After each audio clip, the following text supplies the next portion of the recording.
நாம் தமிழ் கட்சியினுடைய ஒரு முக்கிய முகமாக இருந்தவங்க காளியம்மாள் அங்கிருந்து விலகி எங்கடா போவாங்கன்னா அதிமுகவில் போய் இணைஞ்சிட்டாங்க. எப்படி பார்க்குறீங்க? எடப்பாடியை பொறுத்த வரைக்கும் இப்போ அதிமுகவில் ஒரு புது ஃபார்முலாவை அப்ளை பண்ணுறாரு. புதிதாக ஃப்ரெஷ் ஹேண்டாக உழைக்கக்கூடியவர்களை 100 பேரை பட்டியல் வச்சு 100 பேரில் ஒரு ஆள் தான் காளி.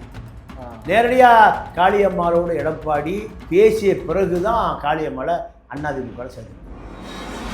காளியம்மாள் சென்னையிலிருந்து கன்னியாகுமரி இருக்கக்கூடிய ஃபிஷர்மேன் கம்யூனிட்டி மக்கள்கிட்ட தொடர்புள்ள லேடி. சீமானுக்கு ஒன்று கொடுத்தது. சீமா பஸ்ஸு பிசுன்னு வேட்டி விட்டார். அந்த அம்மா அமைச்சராகுது, எழுதி வச்சு அமைச்சராகுது. எடப்பாடியுடைய பல்ஸ் தெரிஞ்ச நபர்களோட நான் பேசிகிட்டு இருக்கேன். காளியம்மாள் நீ ரெட்டரைக்கெல்லாம் ஓட்டு போடணும், அப்படிப்பட்ட ஓட்டே ஒன்று அளவுக்கு ரொம்ப காரணப்படி ரொம்ப பேசணும் இல்லையா? இப்படி சேர்ந்ததுனால அந்த இமேஜ் அவங்களுக்கு உடையாதா? இல்லை, இனிமேல் தான் இமேஜ் மந்திரியாக போகிற இமேஜ் வருது. அப்புறம் என்ன? ஈழத்தமிழர்கள் பார்த்தீங்கன்னா இவங்க காளியம்மாள் அவர்களை ஒரு தமிழ் தேசியத்தின் ஒரு முகமாக கிட்டத்தட்ட ஒரு தலைவர் போல பார்த்தாங்க இல்லையா? இப்போ அவங்களாம் என்ன நினைப்பாங்க இவங்களோட செயல்பாடு? எல்லாம் ஏமாற்று பேர் வழிக்கு நான் முடிவுக்கு வந்துட்டான். ஈழத்தமிழ வாசனா பேசுவாயா அவ்வளவு இந்த பக்கம் இறங்கி போனான்னு அதோட மறந்துட்டு போயிடும். காளியம்மாள் தமிழக வெற்றி கழகத்துக்கு போக போகிறாங்க, விஜய் கிட்ட போக போகிறாங்க, ஆதவர்ஜனா கிட்ட பேசிட்டாங்க அப்படின்லாம் தகவல்லாம் வந்துச்சு. அங்கெல்லாம் போகாமல் தவிர்த்துட்டு இங்கே வராங்கன்னா அதுக்கு என்ன காரணமாக இருக்கும்? அங்கெல்லாம் போகலை, முயற்சி பண்ணாங்க, கேட்டு திறக்கல. விஜயை சந்தித்து பேசணுங்கிறாங்க. அதெல்லாம் அனுமதி கொடுத்து நீங்கள் எங்களை நான் செங்கோட்டையனே சேர்ந்துக்கிட்டாரு. நாஞ்சில் சம்பந்தம் வந்து சேர்ந்துக்கிட்டாரு. இப்படி பல பேர் அதே மாதிரி நீங்களும் சேர்ந்துங்க. விஜய் பார்க்கலாம் பின்னாடி பார்த்துக்கோங்க. இப்போ இவங்க ட்ரை பண்ணாங்களா அப்போ தமிழ்? ஆமாம் முயற்சி பண்ணாங்க. ஆனால் அந்த அம்மாவுக்கு கதவு திறக்கல. கதவை கட்டியெல்லாம் பார்த்தாங்க, முட்டியெல்லாம் பார்த்தாங்க, கதவு திறக்கல. இப்போ இந்த தகவலுக்கு அது கேள்விப்பட்ட பிறகு எடப்பாடி அம்மா நீங்கள் கூட சேர்ந்துருக்கீங்க, நீங்கள் கட்சி வேலை செய்யுங்க. பையன் தத்தியாக இருக்கான். அவர் தான் எல்லாத்தையும் கண்ட்ரோல் பண்ணுறாரு. இல்லை அவர் எம்பி ஆகிருப்பார்ல. இல்லை சார், இல்லைங்க, உதயநிதி மாதிரி துணை முதலமைச்சர் ஆகிருப்பார், எம்பி ஆகிருப்பார். சபரீஷா மாதிரி வந்திருப்பார். அவன் நல்ல இளைஞர். அப்பாவே மகனை நம்புறதில்லை. இவன் டேய் உனக்கு ஏதாவது சொத்து பிடித்து உன் பேர்லையோ அரசியல் இருந்தால் ஏமாதி எழுதி வாங்கிட்டு போயிடுவானுங்கடா. அவ்வளோ கொடூரமான அரசியல் நீ தாக்கு பிடிக்கவே முடியாதுடா. அப்போ கண்ணு நான் நிறைய சேர்த்து வச்சுருக்கேன், சாப்பிட்டு நிம்மதியை பாடு. நிம்மதி ப்ராப்பர்ட்டி மேனேஜ்மெண்ட், உங்கள் பழைய வீட்டை புதிய வீடாக மாற்றலாம் வாங்க. வாய்ஸ் ஆஃப் தமிழ்நாடு பார்வையாளருக்கு வணக்கம். இன்றைய சிறப்பு நேர்காணலில் நம்முடன் இணைந்திருப்பவர் மூத்த பத்திரிகையாளர் தமிழப்பாடியன் அவர்கள். சார் வணக்கம். வணக்கம். சார், இப்போது நாம் தமிழ் கட்சியினுடைய ஒரு முக்கிய முகமாக இருந்தவங்க காளியம்மாள் அங்கிருந்து விலகி எங்கடா போவாங்கன்னா அதிமுகவில் போய்ட்டு இணைஞ்சிட்டாங்க. எப்படி பார்க்குறீங்க? எடப்பாடியை பொறுத்த வரைக்கும் இப்போ அதிமுகவில் ஒரு புது ஃபார்முலாவை அப்ளை பண்ணுறாரு. பழைய அலிபாபாவும் 40 திருடர்களை வேண்டாம். பழைய அலிபாபாவும் 40 திருடர்கள், வேலுமணி, தங்கமணி, வீரமணி, விஜயபாஸ்கர், இந்த ஆட்களே வேண்டாம். புதிதாக ஃப்ரெஷ் ஹேண்டாக உழைக்கக்கூடியவர்களை 100 பேரை பட்டியல் வச்சிருக்காரு. 100 பேரில் ஒரு ஆள் தான் காளியம்மா. நேரடியாக காளியம்மாளோட எடப்பாடி நேரடியாக பேசிய பிறகு தான் காளியம்மாளை அதிமுகவில் சேர்த்துருக்காரு. பல காளியம்மாக்கள் நீங்கள் திருவிக்கா நகரில் துரைராஜ்னு ஒரு எம்எல்ஏ, பழைய எம்எல்ஏ துரைராஜ். அவங்க அம்மா தான் மீனாட்சி பாட்டி. எம்ஜிஆர் உழவு சுற்றுவாளின் படம் எடுக்கிறதுக்கு காசு இல்லாமல் முழிச்சிட்டு இருக்கிற போது, தம்பி கஷ்டப்படாதரா, இருந்தா 10 லட்சம் வச்சுக்கோ. ஒரு தலித் குடும்பம், எம்ஜிஆருக்கே ஃபைனான்ஸு. அந்த குடும்பத்துக்கு எம்ஜிஆர் அந்த பாட்டி இறந்து போனதுக்கு வீட்டிலேருந்து சூடு வரைக்கும் நடந்தே வந்தாராம், வேட்டியை மடிச்சு கட்டிட்டு. அப்போ எவ்வளோ விசுவாசமாக இருந்திருப்பாரு. அந்த குடும்பம் எப்படி எம்ஜிஆர் விசுவாசமாக இருந்திருக்கும். அந்த குடும்பத்திலேருந்து ஒருத்தரை இப்போ எம்எல்ஏ ஆகணும்னு எடப்பாடி விரும்புகிறார். எங்கே கண்டுபிடிச்சிருக்காரு? புரியுது. இளைஞர்னு அந்த அவருடைய பேர். அவர் இன்னொரு ஜெயக்குமார். ஜெயக்குமார் என்ன பண்ணுறாரு?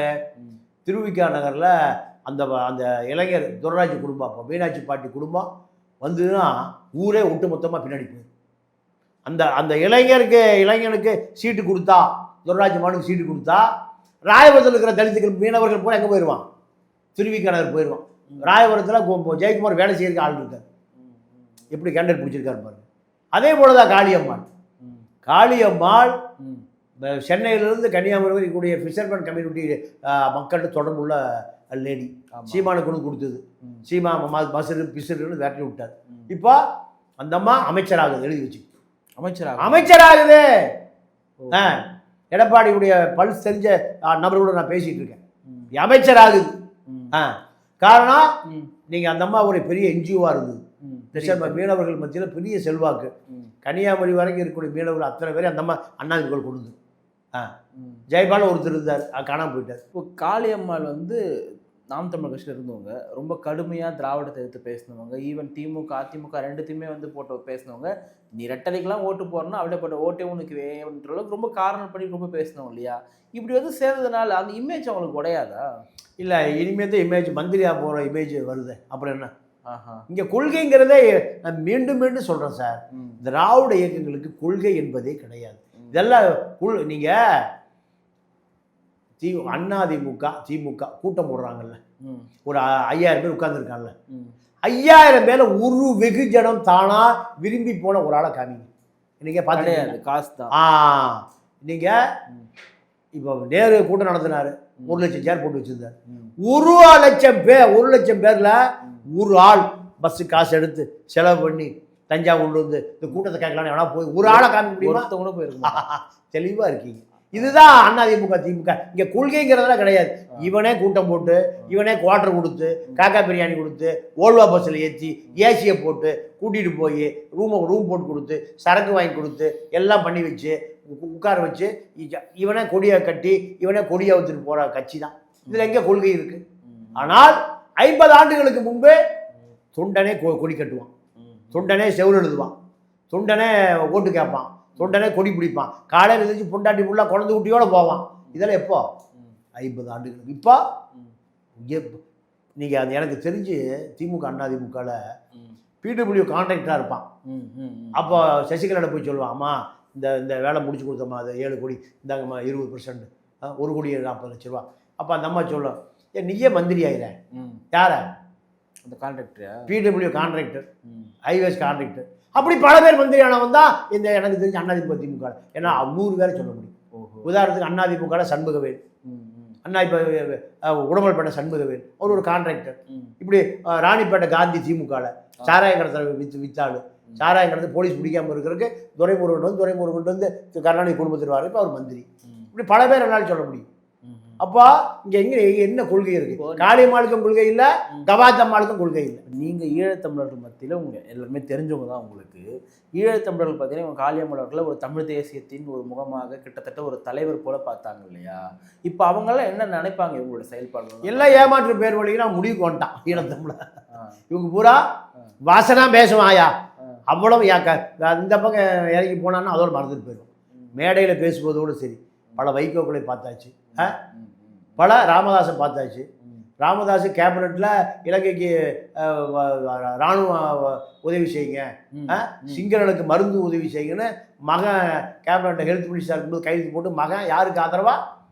இந்திய அரசுக்கும் சிங்கள அரசுக்கும் ஆதரவா யுத்தம் நடத்துவதற்கு கேபினெட் மீட்டிங்கில் கையெழுத்து போட்டாலும் யாரு? அன்புமணி. அப்பா என்ன பண்ணுறாரு? ஈழத்தமிழுக்கு போராடிட்டு இருக்காரு. அப்போ ஒரே கட்சி, ஒரே கொள்கை, ஒரே அப்பன், ஒரே மகன் அரசுக்கு ஆதரவாக இருந்து மந்திரி பதவி காப்பாற்றிக்கிறாரு. அப்போ ஓட்டு வாங்குறதுக்கு இந்த மக்களை ஏமாத்துறதுக்கு ஈழத்தமிழுக்கு ஆதரவாக இருக்காரு. இதுதான் கருணாநிதி கனிமொழி என்ன, இதே தான் ஜெயலலிதா ஷோ என்ன, இதுதான். இது மக்கள்கிட்ட இதெல்லாம் கொண்டு போய் சேர்க்கக்கூடிய கட்சிகளோ ஊடகங்களோ ஆட்களோ பத்திரிகையாளர்களோ இல்லை. எல்லாம் எப்படி இருக்கான்? திமுக சம்பளம் வாங்குற ஒரு பட்டியல், ஆதவர்ஜனா சம்பளம் வாங்குற ஒரு பட்டியல், பாஜக சம்பளம் வாங்குற ஒரு பட்டியல். இதுதான் இந்த மீடியா. இதில் என்ன செய்தி மக்கள்கிட்ட போய் சேரும்? காளியம்மாள் வந்து தமிழக வெற்றி கழகத்தை வந்து போக போகிறாங்க, விஜய் கிட்ட போக போகிறாங்க, ஆதவர்ஜனா கிட்ட பேசிட்டாங்க அப்படின்லாம் வந்து தகவல்லாம் வந்துச்சு. அங்கெல்லாம் போகாமல் தவிர்த்துட்டு இங்கே வராங்கன்னா அதுக்கு என்ன காரணமாக இருக்கும்? அங்கெல்லாம் போகலை, முயற்சி பண்ணாங்க, கேட்டு திறக்கல. விஜயை சந்தித்து பேசணுங்கிறாங்க, அதெல்லாம் அனுமதி கொடுக்க முடியாது. நீங்கள் எங்களை நான் செங்கோட்டையனே வந்து சேர்ந்துக்கிட்டாரு, நாஞ்சல் சம்பந்தம் வந்து சேர்ந்துக்கிட்டாரு. இப்படி பல பேர் அதே மாதிரி நீங்களும் சேர்ந்துங்க. விஜய் பார்க்குறதெல்லாம் பின்னாடி பார்த்துக்கலாம். இவங்க இப்போ லாஸ்ட்டாக போய் சேர்றவங்கலாம் ஃபெலிக்ஸு அவர் நிறைய பேர்லாம் போய் ஷால் போட்டு அவர்கிட்ட பேசி தானே சேர்றாங்க. அவ்வளோ அதான் சேர்ற அன்னைக்கு மட்டும் ஷால் போடலாம், பார்க்கறதுக்கு மட்டும். ஜெயலலிதா டெய்லியெலாம் போய் பார்க்க முடியாது, கருணாநிதி டெய்லியெலாம் போய் பார்க்க முடியாது. சேர்ற அன்னைக்கு ஸ்டாலினை ஷால் போய் போனதோடு சரி, அவ்வளோதான். அந்த அரசியல். இப்போ இவங்க வந்து ட்ரை பண்ணாங்களா அப்போ தமிழ்? ஆமாம் முயற்சி பண்ணாங்க. ஆனால் அந்த அம்மாவுக்கு கதவு திறக்கல. கதவை தட்டியெல்லாம் பார்த்தாங்க, முட்டியெல்லாம் பார்த்தாங்க, கதவு திறக்கல. இப்போ இந்த தகவலுக்கு அது கேள்விப்பட்ட பிறகு எடப்பாடி அம்மா நீங்கள் கூட சேர்ந்துருங்க, நீங்கள் கட்சி வேலை செய்யுங்க. அவருக்கு நான் முதல்ல சொன்னேன்ல, அந்த அதிமுக புது ரத்தம் பாய்ச்ச வேண்டியிருக்கு. ஓஹோ. இப்போ நான் கேள்விப்பட்ட வரைக்கும் ஜெயலலிதா அவங்க பார்த்தீங்கன்னா பல புதுமுகங்களுக்குலாம் வாய்ப்பு கொடுப்பாங்க, உண்மையாக உழைச்சா வாய்ப்பு கொடுப்பாங்கன்னு நான் கேள்விப்பட்டிருக்கேன். இப்போ அந்த ஃபார்முலாவை எடப்பாடி கையில் எடுத்திருக்காரோ? ஆமாம் ஆமாம். ஏன்னா எடப்பாடி சுற்றி இருக்க அத்தனை பேரும் செங்கோட்டையர்கள், அத்தனை பேரும் ஓபிஎஸ்கள். அதனால் அவர் யாரையுமே நம்ப முடியல. யாரையுமே கட்சியை காப்பாற்றணும், கட்சியை காப்பாற்றிடணும், ஆட்சியை காப்பாற்றணும். இப்போ பாஜக கத்தி வச்சுட்டு இருக்கான். எப்போ வேணாலும் நிதிஷ்குமார் ஆக்குவான் எடப்பாடியை, எப்போ வேணுமானாலும் ஏக்நாத் ஷிண்டே ஆக்குவான். அப்போ இதையும் காப்பாற்றணும், இந்த அலிபாபா 40 திருடர்களையும் காப்பாற்றணும், இந்த பக்கம் திமுக தப்பிக்கணும். எத்தனை வேலைக்கு இருந்தாலும் பார்ப்பாரு.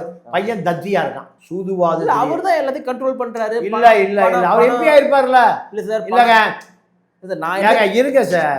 இல்லையா கண்ட்ரோல் பண்ணா உதயநிதி மாதிரி துணை முதலமைச்சர் ஆயிருப்பாரு, இல்லை எம்பி ஆயிருப்பாரு, சபரீஷா மாதிரி வந்திருப்பாரு. அவன் நல்ல இளைஞன், நல்ல சூதுவாது இல்லாத இளைஞன். அப்பாவே மகனை நம்புறது இல்லை. ஏன் இவன் டேய் உனக்கு ஏதாவது சொத்து கித்து உன் பேர்லையோ அரசியல் இருந்தா ஏமாதி எழுதி வாங்கிட்டு போயிடுவானுங்கடா.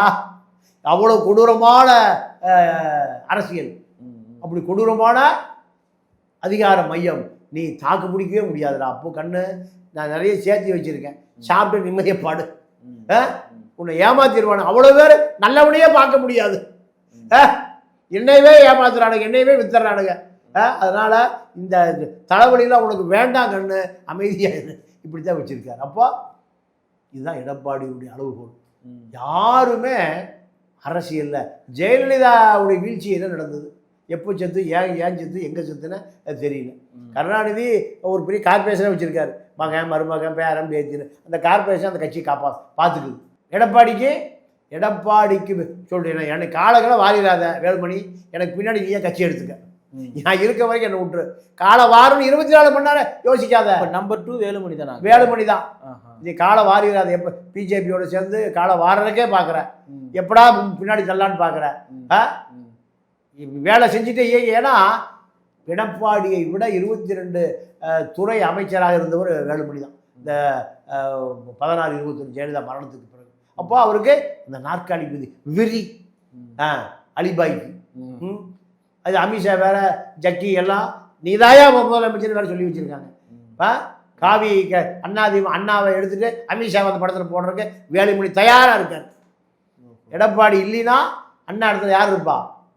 அந்த கொடி இருக்கல, அதிமுக கொடி, அங்கே யார் இருப்பா? அமித்ஷா வந்திருப்பார். இதுதான் வேலுமணி. அதை பற்றி கவலை இல்லை. துபாயில் அடிச்சு கொண்டு கொள்ளையடிச்சு வச்சாரு, அப்படியே குண்டை போட்டால் அத்தனை காசு போச்சு. ஏழை இவ்வளோ ஆண்கள் ஆதிக்கம் நிறைந்த ஒரு கட்சியில் ஒரு பெண்ணா இவங்க போயிட்டு எப்படி சர்வைல் பண்ண முடியுமா? அதுக்கான வாய்ப்புகளை கொடுப்பாங்களா? அவங்க அமைச்சராவாங்கன்னு சார். நீங்க என்ன இப்போ நீங்க என்ன சொல்றீங்க? காளியம்மன் நேரம் முதலமைச்சர் நாற்காலிக்கு போயிருந்தீங்க. முதலமைச்சர்லாம் நான் சொல்லல. அந்த பகுதியில காளியம்மாளை விட அதிமுக வேற தலைவரே இல்லை சார். அந்த அளவுக்கு அந்த அம்மா சைன் பண்ணும். அந்த அம்மா சைன் பண்ணும். நல்லா திறமைசாலி தான். இப்போ இங்கே நாம் தமிழ் கட்சியில் ராஜீவ்காந்தி போனார், கல்யாண சுந்தரம் போகிறாங்க, காளியம்மாள் போனாங்க. எல்லாரையும் நாம் தமிழ் கட்சி உருவாக்கி வேற இடத்துக்கு அமைச்சிருந்தோ? எப்படி உருவாக்கல, இவர்கள்லாம் சேர்ந்துதான் சீமானை உருவாக்கினார்கள். தவறா சொல்றீங்க.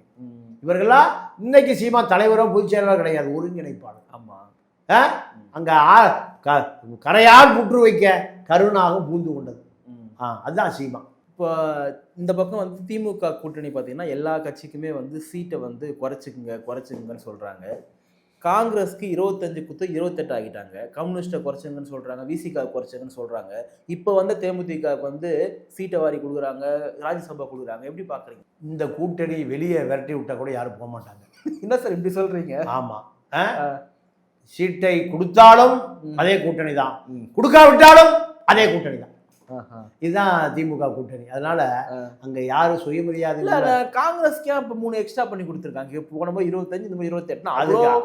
அதுக்கு என்ன காரணம்னா, மாணிக் தாகூரும் பிரவீன் சக்கரவர்த்தியும் கேசி வேணுகோபாலுக்காக, விஜயில ரோலே இல்லை, கேசி வேணுகோபாலுக்காக வேணுகோபால் வந்து கேரளா எலெக்ஷன்ல சிஎம்மா போறாரு. ரமேஷ் சென்னிதானாவோட சிசியன். சரி சரி. 1000 கோடி ரூபாய் சிவகுமார் தரண்டார். எங்க? கர்நாடகாவில். தெலுங்கானா சிஎம் ரேவந்த் ரெட்டி 1000 கோடி தரண்டார். நீங்க உங்க ஷேர் 1000 கோடி கொடுன்னு கேட்குறாங்க. யார்கிட்ட? ஸ்டாலின்கிட்ட மறுபடியும் கொடுக்க முடியாது. இதுதான் சண்டை. இதுதான் சண்டை. இந்த சண்டையில் பிரவீன் சக்கரவர்த்தி, மாணிக் தாகூரும் கேசி வேணுகோபாலுக்காக காங்கிரஸை பிரிச்சுருவோம், பிஜேடி போயிடுவோம் மிரட்டி சீட்டு வாங்கிட்டாங்க, நோட்டு வாங்கிட்டாங்க, முடிஞ்சு. இதுதான் பிரச்சனை. ஆனால் இப்போ இவங்கெல்லாம் வந்து இப்போ எனக்கு தெரிஞ்சு சிபிஎம்லாம் பார்த்தீங்கன்னா உண்மையாகவே மக்களுக்காக ஒரு சில இடத்துல போராடுறாங்க, அதெல்லாம் இல்லைன்னு சொல்ல மாட்டேன் நான். ஆனால் அப்படியேப்பட்ட கட்சியெல்லாம் வந்து நீங்கள் இன்னும் குறைச்சிங்கன்னு சொன்னால் இவ்வளோ அவமானப்படுத்துறாங்க, என்ன காரணம்? அப்போ இவங்களுக்கு வேறு வழி இல்லை. பிஜேபி கூட போய் சேருவாங்க, அண்ணாதிமுக போய் சேருவாங்க, சேர மாட்டாங்க. சிபிஐ அங்கேயே போய் சேர மாட்டாங்க. இந்த பக்கம் அண்ணன் திரும்ப 2 இலக்கு வேணும், எங்களுக்கு 12 சீட்டு வேணும்னு சொல்றாரு. அதெல்லாம் முடியாது, அதே 6 தான் வேணும்னா 1-2 எக்ஸ்ட்ரா தரேன்னு சொல்றாங்களே. சீட்டு கொடுத்தாலும் கூட்டணி தான், கொடுக்கலைனாலும் கூட்டணி தான். ஏன்? வேறு வழி இல்லை. இதுதான். இது திமுக தெரிஞ்சிச்சு. இவர் திமுகவுடைய பலமே இவர்களுடைய பலவீனம் தான். இதுதான் திமுக கூட்டணியில் இன்று இருக்கக்கூடிய நிலைமை. நிகழ்ச்சியில் பங்கேற்று பல்வேறு கருத்துக்களை பகிர்ந்து. நன்றி, வணக்கம்.